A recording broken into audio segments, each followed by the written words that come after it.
everyone, and welcome back to our Foodie Mythbusters. This is number 3, and today we're going to talk about a fun topic: meat. Is it bad for you? So we realize that this is controversial. There's a lot of information out there right now. There's been some movies and other things going around. There was a recent article in the New York Times about the end of meat, and we probably have all seen Bill Gates' recommendation that we move away from meat and use synthetic meat products.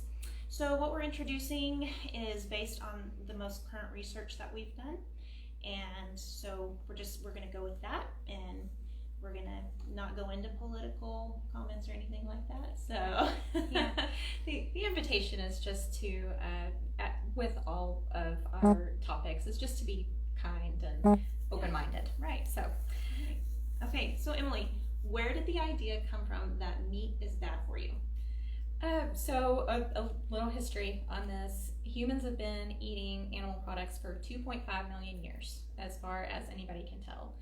And when we began hunting and eating animals, our brain size increased exponentially in a very short amount of time. And so meat is just a much more energy dense food than what we had been living on before, which was, plants, roots, nuts, seeds, things like that.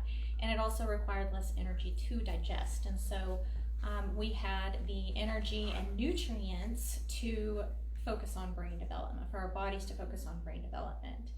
And so right now it is pretty common to villainize meat and blame it for a number of modern diseases, heart disease and diabetes and cancer and all sorts of things.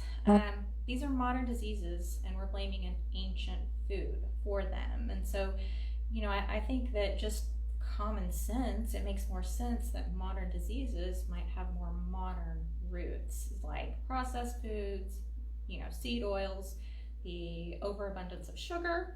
That's a big one. And so this is another area where we really have to peel back all the layers, and in some cases we have to follow the money. That's true. We're finding, just with more research, peeling back those layers often leads to who has the most money.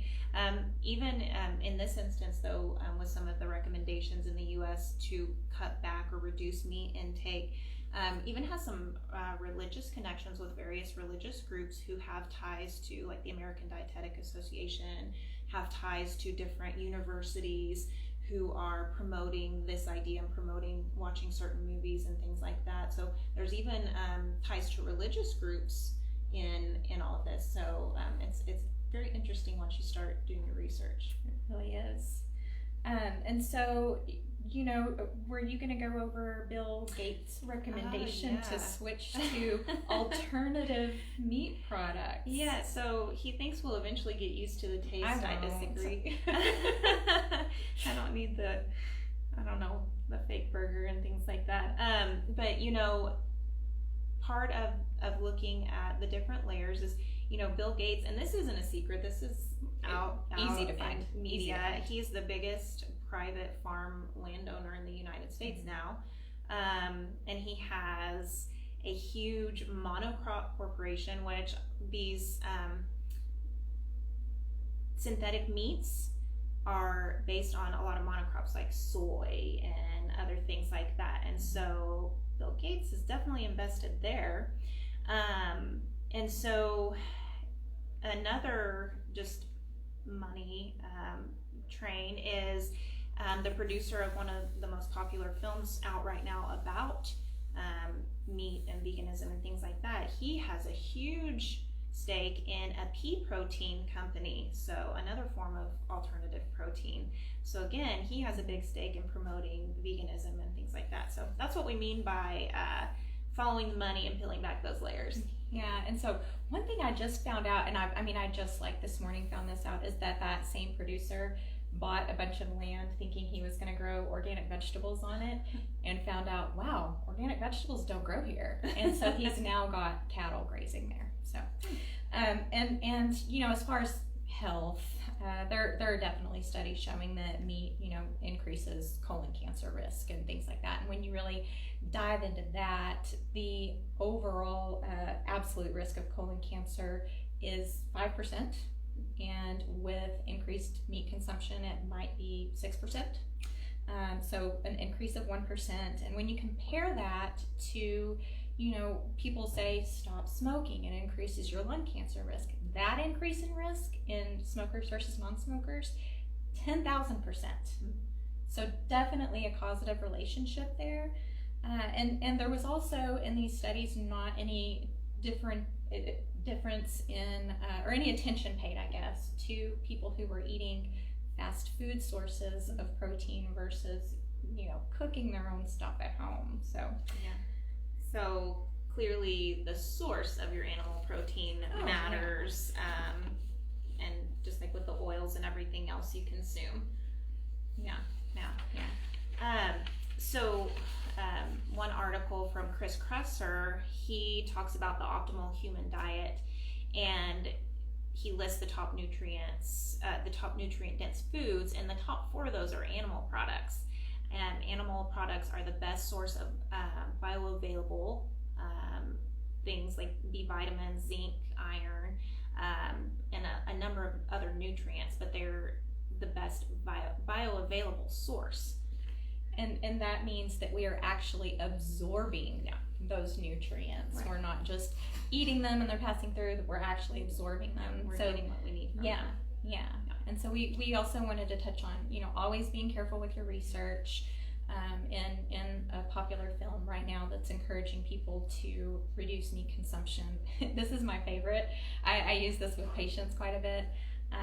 We're told that humans can get all the B vitamins they need from plant sources, and so we're given an example of a group of people who do not eat animal products, but they've been tested, they have excellent B12 numbers.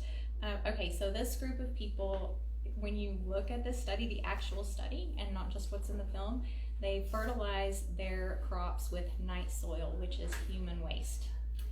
And so they don't wash their vegetables. Humans are hindgut fermenters, and so that means that, like apes, to get our B12 from plants, we need to consume excrement, and I don't want to do that. I mean, it pays to do your research and really look thoroughly at what's going on. So there, of course, there's arguments against eating animal products for ethical and environmental and religious reasons as well. So we just encourage diving into those topics and see where those things come from as well. We're always big fans of doing your own research. Mm-hmm. We are. Yeah. So this is something that Rebecca and I could talk about for hours, probably pretty easily. But we did want to leave you with one of our favorite resources, and that is Sacred Cow. It's by Diana Rogers and Rob Wolf. There's a book. There's also a film that you can find. Really, really good, solid science in this stuff, and we encourage you to look into that if you're interested. And I want to say that there's not one perfect diet for anybody. I think the only hard and fast rule is eat real food, not food-like products. And so anything we talk about, I never want it to come across like this is the way 100% of people should eat, because we can't do that. Nobody can. But so we will just say thank you for joining us again for this tasty Thursday. We'll try to keep it on Tuesday next time, and let us know if there's anything you'd like us to talk about next time. All right. Bye.